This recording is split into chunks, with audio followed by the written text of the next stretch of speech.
नमस्कार मित्रों, एक बार फिर से आप सभी का बहुत-बहुत स्वागत है अपने यूट्यूब चैनल जॉब लड़ाई में। साथियों, आज हम आपको बताने वाले हैं गहलोत सरकार ने मई में नई घोषणाएं कर दी है। राज्य के सभी बॉर्डर सील कर दिए गए हैं। साथ ही श्रमिकों को रोजगार देने के लिए नई घोषणा की गई है। साथ ही राज्य में प्राकृतिक आपदा जैसे आंधी, ओलावृष्टि से मुआवजा देने के लिए भी गिरदावरी की प्रक्रिया वो शुरू कर दी गई है। साथ ही किसानों को फ्री में बीज देने के लिए भी प्रक्रिया है वो शुरू कर दी गई है। साथ ही आज के दिन और नई घोषणाएं की गई है, उन सभी के बारे में जानने के लिए हमारे साथ बने रहिए और वीडियो को शुरू से अंत तक देखें। साथ ही हर दिन अपडेट रहने के लिए चैनल को सब्सक्राइब करें, बेल आइकन को दबाएं, ऑल नोटिफिकेशन वाले बटन को सिलेक्ट करें। इस बटन को दबाकर इस वीडियो को सपोर्ट कीजिए, लाइक कीजिए, अपने साथियों के साथ भी यूट्यूब, फेसबुक, ट्विटर, इंस्टाग्राम पर शेयर कीजिए। साथ ही आपके मन में किसी प्रकार का कोई सवाल विचार है तो वो आप में कमेंट करें। आइए दोस्तों, आज का वीडियो स्टार्ट करते हैं और आपको बताते हैं कि गहलोत सरकार ने इस मई माह में क्या नई घोषणाएं की। आपको बता दें कि वीडियो कॉन्फ्रेंसिंग के जरिए एक समीक्षा की गई। इस समीक्षा में बहुत ही महत्वपूर्ण निर्णय लिए गए। दोस्तों, अगर आप राज्य के नागरिक हैं तो आपके लिए जानना जरूरी है कि राज्य सरकार आपके लिए क्या क्या नई घोषणाएं कर रही है। तो सबसे पहले हम बात करने वाले हैं वीडियो कॉन्फ्रेंसिंग से समीक्षा। एमएसपी पर खरीद के लक्ष्य हर हाल में हासिल करे। खाद बीज लेकर किसानों को नहीं आए परेशानी, ऐसा मुख्यमंत्री ने कहा है। मुख्यमंत्री श्री अशोक गहलोत ने कहा कि प्रदेश में गेहूं, सरसों एवं चना की न्यूनतम समर्थन मूल्य पर खरीद के तय लक्ष्यों को हर हाल में हासिल किया जाए। साथ ही उन्होंने अधिकारियों को ऐसी योजनाओं पर काम करने के निर्देश दिए हैं कि राज्य के लिए निर्धारित एमएसपी पर खरीद की सीमा और बढ़ाई जा सके। उन्होंने कहा कि कोविड-19 महामारी के कारण खरीद में आ रही समस्याओं का त्वरित समाधान कर खरीद की प्रक्रिया को गति दी जाए। साथ ही गहलोत ने मुख्यमंत्री निवास पर वीडियो कॉन्फ्रेंसिंग के जरिए एमएसपी खरीद, खरीफ सीजन में खाद एवं बीज की उपलब्धता, टिड्डी नियंत्रण, प्रधानमंत्री फसल बीमा तथा ओलावृष्टि के कारण हुए नुकसान को लेकर समीक्षा कर रहे थे। अब हम आपको बताने वाले हैं कि मुख्यमंत्री ने कहा कि किसानों को उनकी उपज का लाभकारी मूल्य दिलाने तथा एमएसपी पर खरीद की प्रक्रिया को गति देने के लिए राज्य सरकार ने 1500 से अधिक प्रसंस्करण इकाइयों को किसानों से सीधे खरीद करने की अनुमति दी है। साथ ही 592 सहकारी समितियों को निजी गौण मंडी के रूप में अधिसूचित किया है। इसके अलावा राजस्थान राज्य भंडार निगम के 93 गोदामों को भी निजी गौण मंडी घोषित किया है। अधिकारी इन सभी केंद्रों पर जल्द से जल्द संसाधन उपलब्ध करवाकर खरीद किया जाना सुनिश्चित करें। श्री गहलोत ने कहा कि आगामी सीजन के लिए खाद एवं बीज की पर्याप्त उपलब्धता रहे। उन्होंने कहा कि कोविड-19 महामारी को ध्यान में रखते हुए यह सुनिश्चित करें कि कहीं भी खाद और बीज के लिए भीड़ एकत्रित नहीं हो। राहत पैकेज के तहत मक्का एवं बाजरा निःशुल्क मिनी किट का वितरण जल्द किया जाए। उन्होंने कहा कि कृषि कार्य के लिए निजी कंपनी के माध्यम से निःशुल्क ट्रैक्टर एवं कृषि उपकरण किराए पर उपलब्ध करवाए जाने से लघु एवं सीमांत किसानों को काफी राहत मिली है। आगे हम बात करें तो गहलोत सरकार ने टिड्डी नियंत्रण के लिए बनाई कंटीजेंसी प्लान। मुख्यमंत्री ने कहा कि भारत पाक सीमावर्ती क्षेत्र में टिड्डियों के प्रवेश को देखते हुए अभी से इन्हें नियंत्रित करने की प्रभावी योजना तैयार की जाए ताकि बाद में यह समस्या नहीं बढ़े। उन्होंने कहा कि इसके लिए संबंधित जिला कलेक्टरों के जरिए कंटीजेंसी प्लान तैयार करवाए जाए। टिड्डी की समस्या से निपटने के लिए भारत सरकार को अधिक संसाधन उपलब्ध करवाने के लिए मांग की जाए। उन्होंने कहा कि पिछली बार टिड्डी नियंत्रण को लेकर राज्य सरकार द्वारा किए गए प्रयासों को केंद्र ने सराहा था। इस बार भी इस समस्या से निपटने की किसी तरह की कोताही नहीं हो। गहलोत सरकार ने अगली बड़ी घोषणा प्रधानमंत्री फसल बीमा योजना के प्रीमियम का भविष्य में नहीं रहे बैकलॉग के बारे में की गई है।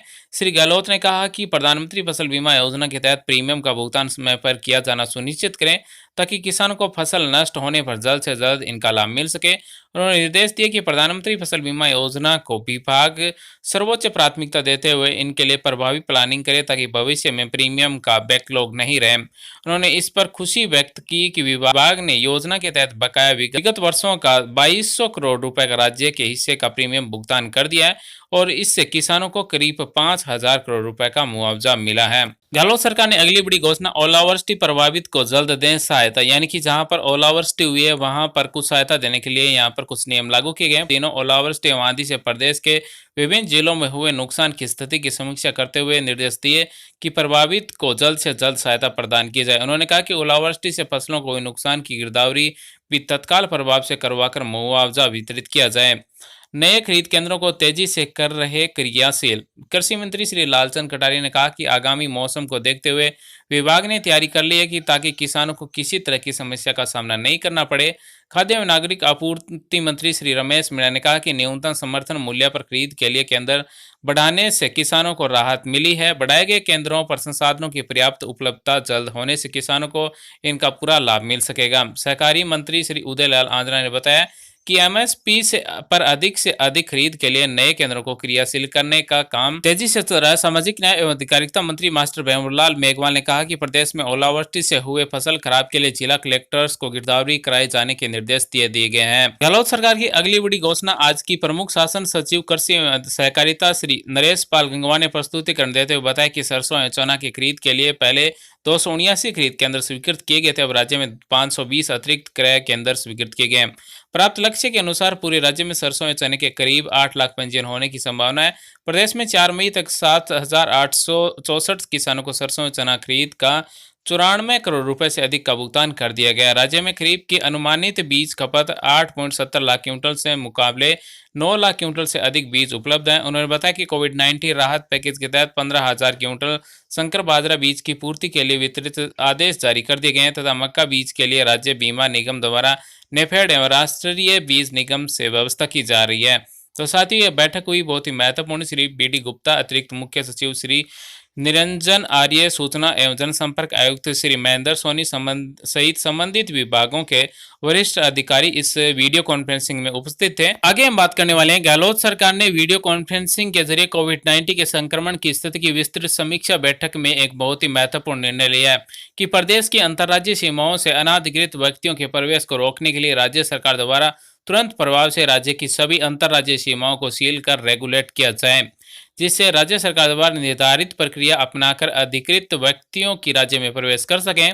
विगत दिनों में देश के कई राज्यों में कोरोना पॉजिटिव केस की संख्या में अप्रत्याशित वृद्धि हुई है। देश भर में गत 3 दिनों में 10,000 कोरोना पॉजिटिव केसेस रिपोर्ट हुए हैं। साथियों, गहलोत सरकार ने अंतर्राज्यीय सीमाओं को अनाधिकृत व्यक्तियों के प्रवेश को रोकने के लिए राज्य सरकार द्वारा तुरंत प्रभाव से राज्य की सभी अंतर्राज्यीय सीमाओं को सील कर दिया गया है। अब बिना परमिशन राजस्थान में कोई भी नहीं आ सकता और बिना परमिशन के कोई भी नहीं जा सकता। यानी कि जिसके पास स्वीकृति होगी वही राजस्थान में आएगा और वही राजस्थान से बाहर जाएगा। आगे हम बात करने वाले हैं कि इसी के बारे में और क्या नई घोषणाएं की गई है।